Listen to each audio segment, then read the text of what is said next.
Hello and welcome to the Fishing Guide Podcast. I'm your host, Brad Wiegmann. Guess what? My old, dear friend. Old? Who's old?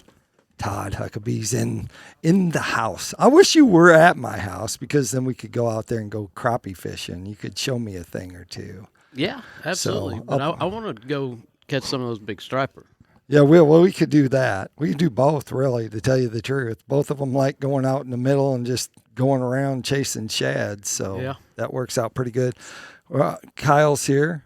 Kayle's here. Kayle's, what's your last name? Ward. Ward. Just met you. Just find out a few things about you. And so for the people that don't know a lot about you, tell us a little bit about your history. Well, I guess unlike Todd, I guess I would say I'm kind of a new age crappie fisherman or guide. You know, I started out crappie fishing. I'm from Meade, Oklahoma, which is right on the banks pretty much of Lake Texoma. Grew up in southern Oklahoma and cut my teeth there on Texoma crappie fishing. Brush pile fishing, you know, fishing structure, wood structure, lay down stumps, brush piles, pre-live scope, you know, doing everything. Right. Probably the wrong way, to be honest with you, but caught crappie and had a good time. And I always said I wanted to, you know, get into the guiding for crappie and stuff. I followed Todd, knew who he was up on Eufaula prior to me ever guiding or us ever knowing each other, and kind of fell into the guiding all about the same time live scope kind of come out. I had a big bass fishing background, fished a lot of bass tournaments, and kind of fell into the crappie guiding, and kind of that was, like I said, I'm trying to think, around 2019, I guess, is when that was, and live scope had just come out, and I just bought the live scope for bass fishing, honestly, and they worked hand in hand, and obviously we've seen the progression of forward-facing sonar and crappie fishing in the last several years, and got into guiding kind of as a part-time gig, and then now it's you know, how I make a living. I do it full-time. Also travel and fish a few tournaments, some, you know, different tournaments, crappie masters, and some state trail stuff as well. I've been pretty successful with that. I got in. He's being very, very modest about that. And anybody listening knows who Kayle is. So. I kind of got into, like I said, I fell into it at the right time and got handed some great opportunities through, you know, different companies and different people. You know, guys like Todd, you know, give me an opportunity when I first started, and you know, with some sponsorship on the rod side of things, and Todd and Ken, and then, you know, like Jerry Hancock is one that's been around doing this for years before, you know, I ever come into the picture and was successful. Some of them guys kind of just took me underneath their wing and helped pave the way for me to get to where I'm at now. And again, I've just been blessed. I've worked hard at it and run a pretty successful guide business that covers about 8 different lakes. I don't got a home lake. I fish about 8 different lakes in southern Oklahoma and North Texas. I kind of bounce around, chase fish multiple different, I guess, kind of ways, and different numbers and sizes, kind of whatever suits the customers the best or what they prefer to do. And then, like I said, traveling, fishing tournaments, and that's about it. There you go. That takes us over to Todd. Todd, I don't remember. We used to go to Bassmaster Classic together and hang out. And it was a long time ago. That was pretty funny. Some of those things I don't even remember, but I do remember we did go on a photo shoot.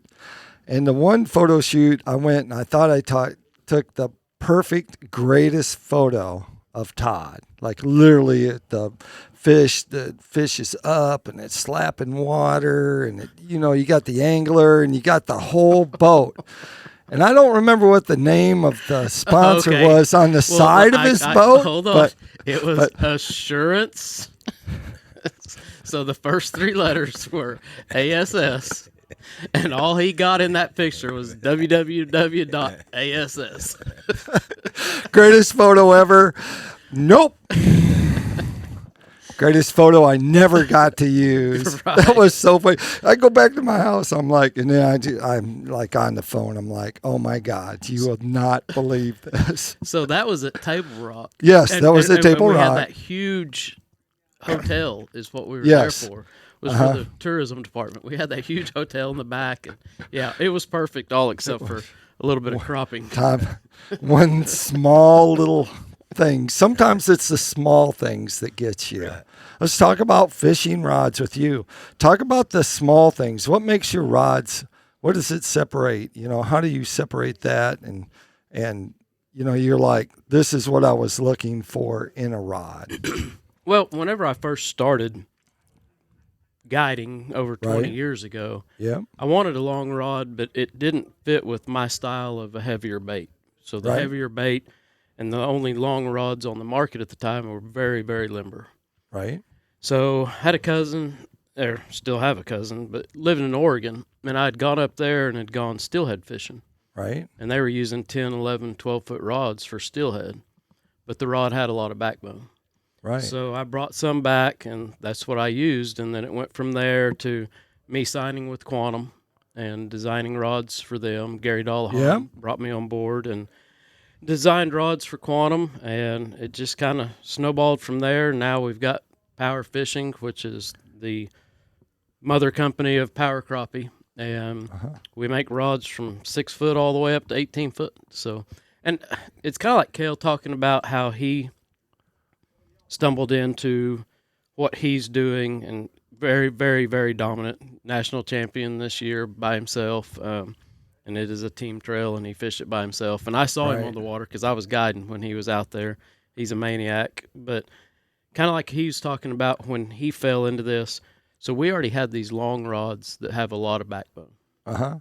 And then we had them on the market already, and then all of a sudden forward-facing sonar comes out, people start targeting bigger fish.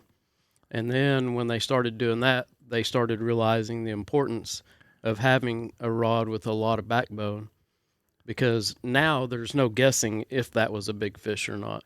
And Right. and when you would miss that big fish, you'd say, well, I wonder why I missed him. Well, a lot of times it's because you didn't actually get the hook set good enough.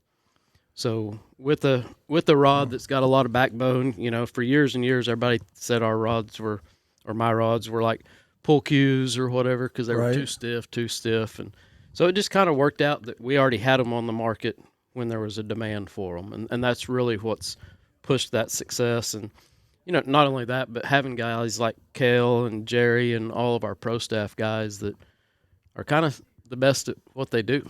Right. So that doesn't hurt.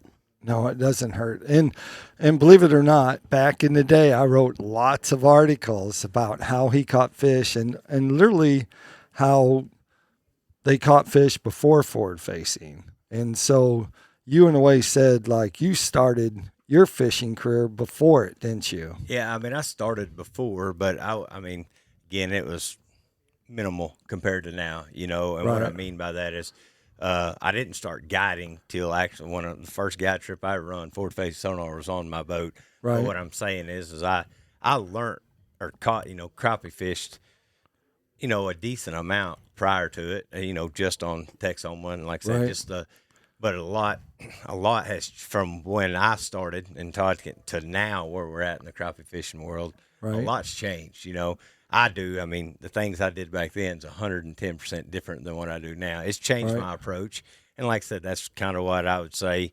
We had this talk earlier with some of us out there, and, we old school fishing is still fun and great, but at the end of the day, I'm a new school, kind of crappie fisherman. Right. I'm good at what I do, I guess, and it works for me, and I've been successful, and I don't want to change. I want to keep continuing. This is where I think, for now, this is where the sport's heading, and that's the kind of the direction I want to go and continue to go. And don't get me wrong, there's a million ways to catch crappie. Right. I mean, That's the great thing about that's the crappie great fishing. thing. I tell clients all the time, get in the boat, and I am trying to teach. This is the way I do it. But that ain't the only way you can do it. There's at the end of the day, there'll be more crappie caught underneath a cork and a minnow off the banks than I'll ever catch, the rest of my life. And that's Right. the deal with just off, a bank and a cane pole and, cork and a minnow. That's the great thing about crappie fishing. There's a million ways you can do it, but I'm just choosing the forward facing sonar, the run and gun, cover a lot of water, catch bigger fish, target individual fish. You kind of know what you're what you're about to catch before your bait ever goes in the water, if you can get it to, bite. That's the approach I'm going, and it's more efficient. That's the reason I say that is, is we can kind of dictate what size we catch, and, we can kind of dictate how we're, how fast we're catching them, what pace we're catching them. It just allows us to put more fish in the boat more efficiently, I guess is what I'm saying. And that's just what it works for me. And again, I've kind of developed a way of fishing that's worked for me and been very successful. And that's, I'm going to, that's just what, again, easiest way to put it, I'm just kind of new school from what Todd was doing 20 years ago when y'all were shooting them videos, or whatever. But, yeah. The biggest difference to me is, and you keyed on it, I get asked a lot, hey, what do you think about forward-facing sonar? Should it be allowed and this and that? And yes, for 20 years before forward-facing sonar, we still caught 100 fish a day, keepers on Eufaula. It wasn't, but it was taking me 8 hours to do it. Now I can do it in 4. Right. So anybody who does any job out there, whether you're a mechanic or a plumber or an electrician, if you get paid the same amount, but you can cut those hours in half, you're going to buy that tool. Right. It's no different than somebody who's putting in irrigation, whether they dig that ditch by hand or they buy a machine that'll dig that ditch for them. Eventually, they're going to go that route because it's cutting so much time, and like you say, it makes you more efficient. Yep. And it's taught me. I've learned as much in the last 2 years even as I did in the whole beginning of my career, because now I can see how fish behave, you know, so there is no guessing anymore. This, I don't know if anybody saw it, but 6 years ago I did a podcast, and I got on there and I said, okay, I'm going to try to get ahead of the game here. I'm going to tell you where I've been right and where I've been wrong about everything I've said over the last 25 years, because a lot of that stuff that I used to say was completely wrong. Some of it was 100% because you couldn't see really the reaction of the fish. It was all just our opinion. It was it was a complete and total guess of what we thought. Now there is no guessing anymore. Kayle and I can talk on the phone about what's going on certain lakes, and now we don't argue anymore because we're both seeing the same thing. Which is pretty cool. That is pretty cool. So in a nutshell, tell us in a nutshell, where were you wrong the most and where were you right the most on forward facing? I was wrong the most on telling people that they didn't need a little jig or live bait. Okay. Because I caught them every day with a big bait, but I had to cover a lot of water and put it in front of a lot more fish. So I was wrong the most about that. The thing I was right the most about is how many fish live on the bottom. Lots. Way more than lots. More than lots. Yes. 99% of the crappie, I think, in any given lake spend a big portion of every day sitting on the bottom. Wow. Wouldn't you agree? Good to know. And that's probably the big. There's some fish that we can see with forward facing sonar sitting on bottom, right? But a lot of the fish, like what he's talking about, are fish that we can't even see or target. And the only way to catch them fish is going back the old school way. And a lot of these fish, like what he's saying, I think majority of the fish at any given time is probably on bottom. There's times where I disagree with that, and that's summer thermocline situation or whatever, when they can't be on bottom. But for the most part, I almost feel like that's when they're in that dormant, inactive state. They can just go lay up on bottom and sleep, rest, whatever they're doing. And then once they get up, they'll come up off the bottom and get active feed or whatever. And we see it. I mean, you could take what Todd's referring to is obviously use Eufaula, for instance. It's a 100,000 acre lake, so fish have got fins to swim and move. But you can go get on a 20 acre private lake and go out there at 8 a.m. in the morning, go round and round and round and round and never see a crappie. And you're like, man, they were just here yesterday or whatever. And then at 2 or 3 o'clock in the afternoon, you can't point your forward face sonar in a direction and not see one. Obviously, them fish didn't leave. They didn't fly and come back. It's that there's only one place for them fish to be, and that's on bottom, And I also feel like certain times we'll get on a certain area, and stretch, and we'll fish, and you go through it today and you'll catch a limit. Come back tomorrow and you go down that stretch and catch a limit. And you go down that stretch the next day, 3, 4, 5, 6, 7 days in a row, and you catch a limit. And you think, man, this place, they swim back and reload. And I think a lot of them fish has been there the whole time. It's just there was X amount of fish that was up, and a higher percentage of fish was on bottom. And just every day you're coming through there, them same fish was in the same area. It's just what fish was up in the water column and active when you fished it. So right. So yeah. how are you? What lure? What's the presentation you're using to get those fish off the bottom? Well, so actually, when I won this year, I won the 2025 Crappie Masters National Championship on Lake Eufaula, and them fish I caught majority of them fish on bottom. They were shallower, on creek channel ledges, and right up on top of the ledge on the flat on the shallow side, and they were fish sitting on bottom. And to be honest with you, I'm not going to say I lucked into them because I was looking for them, but I kind of stumbled on something. And actually, I like to fish super fast, cover a lot of water. And these fish, if you did that, you would miss them to a certain extent. And they were around structure, not necessarily on structure, but around structure. So as long as I was around that structure, a lot of them, I would almost pull up to the structure and not even fish, just leave my boat still.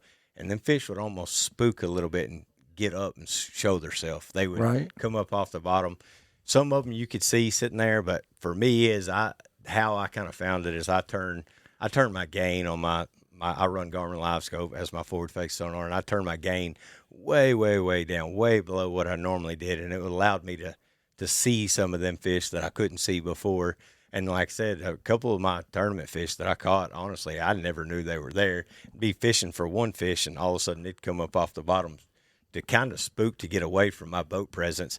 And they wasn't spooking and just leaving the country, but they'd get up and swim 8 or 10 foot and stop, and I'd just drive right over and put a bait on their nose and catch them. But I'm running a vertical, running a power fishing Todd Huckabee rod or Jerry Hancock Signature Series rod, and I'm running generally for me a 13 to 15 foot rod, and I am single pole, long pole, straight vertical fishing. I'm not pitching, I'm not casting, and I'm going to run the biggest weight line that I can get away with. I generally going to run, I've kind of transitioned to running a lot more fluorocarbon in the last year or so, but I run generally 12 or 15 pound fluorocarbon or 20 pound braid.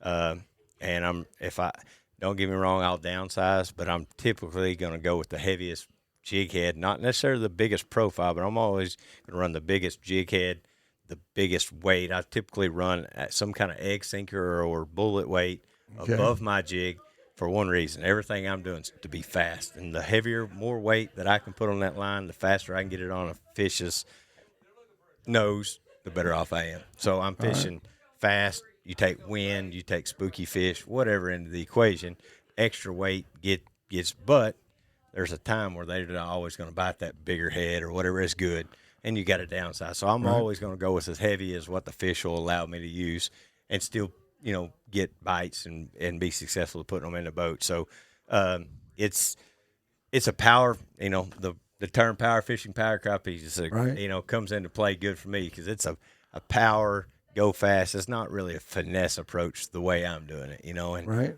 again, it can be, there's days where it's very frustrating, very hard, but it's also some of the funnest, most action-packed fishing at times that you can get. So, all right. Well, that sounds good. That takes us up to Tackle Time. Tackle Time sponsored by PICO Lures. PICO Lures, of course, has a complete line of hard and soft baits. You can go out there and catch everything from bass to walleye to stripers to white bass, everything. We got it all, and you can catch them on any of those game fish on those PICO Lures. Check them out at picolures.com.